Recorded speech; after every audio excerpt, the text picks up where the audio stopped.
देखिए संघनन, संघनन की इंग्लिश क्या होती है? कंडेंसेशन। संघनन देखिए वह प्रक्रिया है जिसमें गैस किसे बदलता है?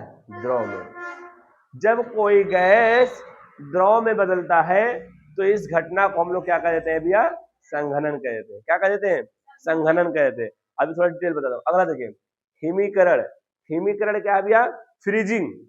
इससे ज्यादा समझ में आएगा इंग्लिश से। फ्रीज, फ्रिज में क्या करते हैं हम लोग? पानी रखते हैं, बर्फ बन जाता है। तो बर्फ जो बनता है ना उसी को हम लोग हिमीकरण कहते हैं। एक होता है हिमांक और एक होता है हिमीकरण होता है। देखिए जिस तापमान पर, आई बस में, जिस तापमान पर कोई द्रव ठोस में बदलता है, ठोस में बदल रहा है, बदला नहीं है, जिस तापमान पर कोई द्रव ठोस में बदलता है उसे हिमांक कहते हैं। आई बस में, और जब वह हिमांक मतलब जब वह पूरा पूरा ठोस में बदल जाता है तो वह प्रक्रिया क्या कहलाती है भैया? हिमीकरण कहलाती है। आई बात समझ में?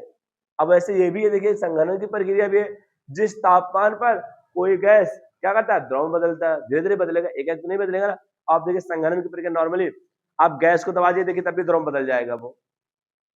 नॉर्मली हम लोग क्या करते हैं, देखिए अभी धुआं धुआं हम लोग जो ठंडी में अभी को क्या बोलते हैं, आग आग तापते हैं ना तो उससे धुआं होता है। अगर धुआं पकड़िए देखिए हाथ पसीज जाता है, पसीजता ना। अगर आप इसको जाके अनुभव कीजिएगा, आज देखिए ठंड मौसम है ना, आज एक कोड़ा जलाइएगा, जो धुआं निकले उसको ऐसे पकड़िए, ऐसे ना पकड़ देखिए, कई बार पकड़िएगा लेकिन हाथ पसीजा रहेगा। क्यों? क्योंकि आपने उस गैस को दबाकर यानी तापमान कम करके, जब आप क्या करते हैं तापमान कम करके क्या करते हैं, तापमान कम करते थे, किसका कम कर देते हैं? द्रव का। जब तापमान नो नो नो गैस का, जब किसी गैस का तापमान कम करके या फिर कहते थे उसको दबाकर, दाब लगाएंगे तो भी द्रव में बदलेगा। अब देखिए जब आप कोहरा पड़ता है, कोहरा उस समय देखिए तापमान कम होता है कि नहीं होता है? जो कोहरा है वो संघनन की ही एक रूप है।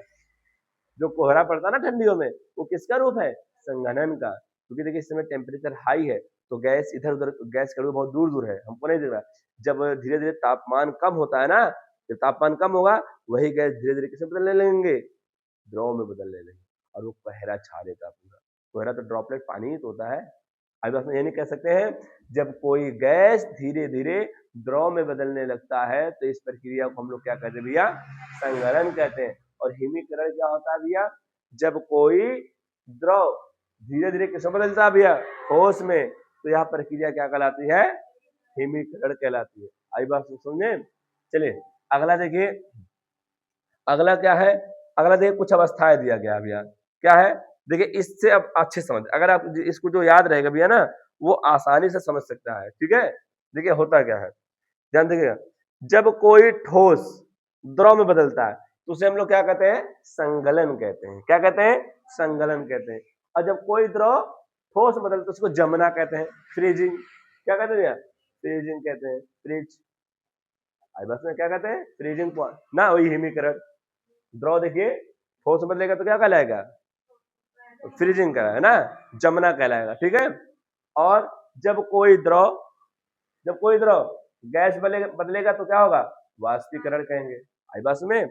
और जब कोई गैस द्रव में बदलेगा तो संघनन। ये तो पढ़े ना।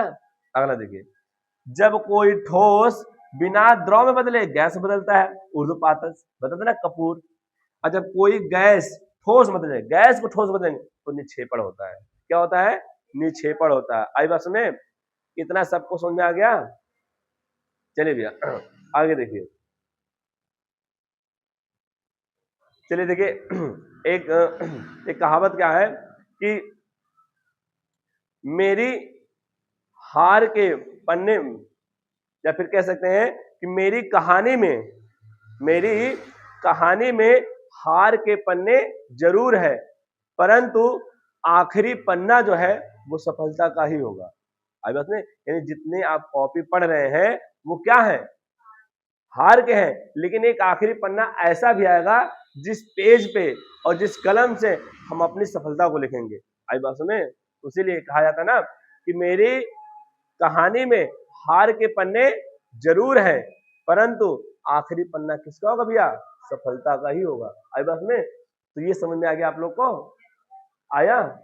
एक बार रिवीजन करिए, उसको जस्ट मैं तुरंत सुनता हूँ आप लोग से, क्योंकि अब चलिए देखिए तापमान। तापमान क्या होती है? क्या भैया? तापमान। टेम्परेचर। टेम्परेचर क्या होती है भैया? किसी वस्तु में निहित ऊष्मा। किसी वस्तु में निहित ऊष्मा क्या कहलाती है भैया? उस वस्तु की तापमान कहलाती है। जैसे भैया देखिए तापमान को किसमें मापा जाता है भैया? डिग्री सेल्सियस में। किसमें? डिग्री सेल्सियस में या फिर केल्विन में। आवास में डिग्री सेल्सियस या फिर केल्विन में। यानी तापमान का मात्रक सबसे छोटी मात्रा क्या है? केल्विन है। आवास में। और केल्विन को के से प्रदर्शित करते, किससे प्रदर्शित करते भैया? के से। और सबसे बड़ी मात्रा क्या होता है? Degree Celsius. आवास में।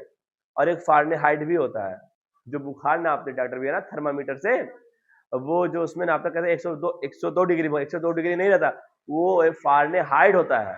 क्या होता है? फारेनहाइट होता है। अभी बस 3 मात्रा होता है, डिग्री सेल्सियस, फिर फारेनहाइट, फिर केल्विन।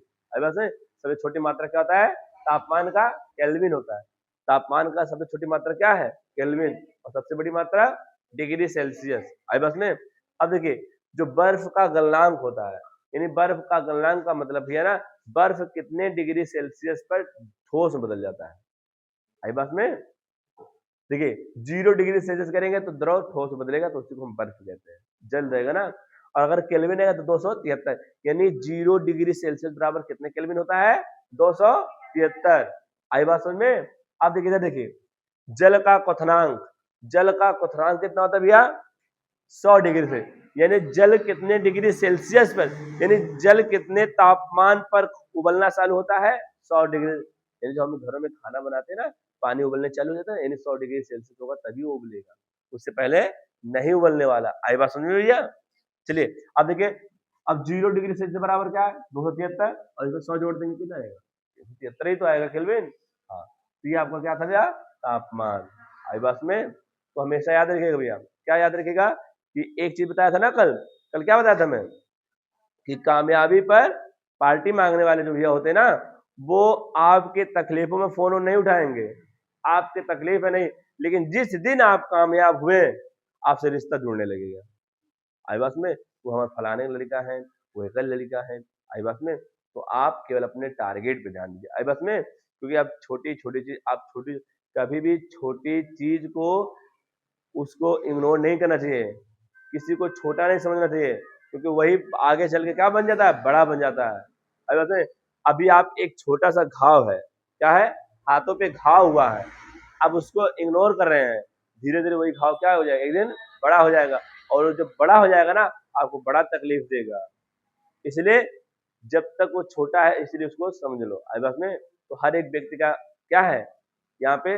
सम्मान करना चाहिए। आई बात में? कोई भी व्यक्ति चाहे छोटा हो चाहे बड़ा, एक छोटा बच्चा, ए भाई यहाँ ऐसे नहीं, अभी यहाँ आओ, प्रेम से बुलाएंगे चलाएगा। अब ऐसा कहते प्रेम में बहुत ताकत होती है, प्रेम में बहुत ताकत होती है। चलिए भैया, ये आपका